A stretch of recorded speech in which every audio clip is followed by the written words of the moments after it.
talk about how can you fix this problem or know how you can do that on your Clash of Clans app. So all you have to do, so you just click here on settings, click on it here. When you just click on settings, it's going to show for you list like this here.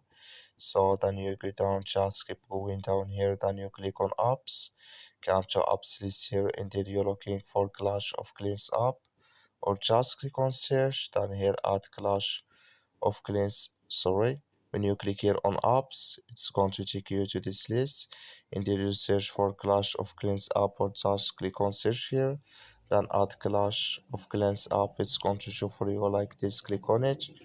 So then it's going to take you to this list here, click on force stop, then you click on OK, then you go down, just click here on storage, come to storage list here, just click on clear cache. Then all you have to do, so you just go to your Play Store, click on it here, then you search here for Clash of Clans. It's going to show for you like this.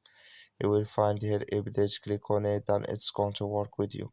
That's all you have to do. Thank you for watching. Don't forget to support us by liking, subscribe.